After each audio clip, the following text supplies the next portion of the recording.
మంచిర్యాల జిల్లా మందమరి పట్టణంలోని సెకండ్ జోన్లో సింగరేణి క్వార్టర్లో అగ్ని ప్రమాదం చోటు చేసుకుంది.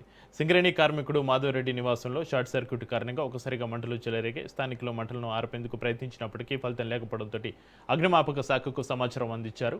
ఘటనా స్థలానికి చేరుకున్న ఫైర్ సిబ్బంది మంటలను అదుపులోకి తీసుకొచ్చారు. ఈ ప్రమాదంలో ఫర్నిచర్, గృహోపకరణాలు, ఇతర విలువైన వస్తువులు పూర్తిగా దగ్ధమవగా సుమారు 6 లక్షల రూపాయల మేర ఆస్తి నష్టం జరిగినట్లుగా అధికారులు ప్రాథమికంగా అంచనా వేశారు.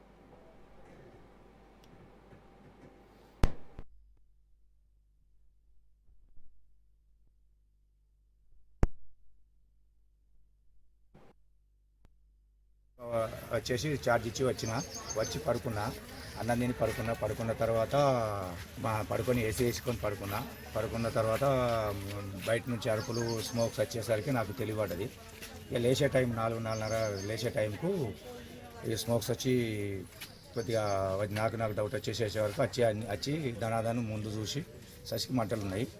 మళ్ళీ వెనకకి వెళ్ళిపోయి 2 గ్యాస్ మొద్దులు ఉంటే గ్యాస్ మొద్దులను తీసి బయట పెట్టుకొని ముందుకు వచ్చేసి నాకున్న అందుబాటులో సహకారం తీసుకొని నా సహచరులతోటి సహకారం తీసుకొని బకెట్లతోటి నీళ్లు తెచ్చి చల్లార్పడం జరిగింది. అందులో సంబంధించి మా మేడం, మా వైఫ్ గ్రూప్లో వచ్చిన క్లాత్ ఉంటే దాన్ని తీసి కొంత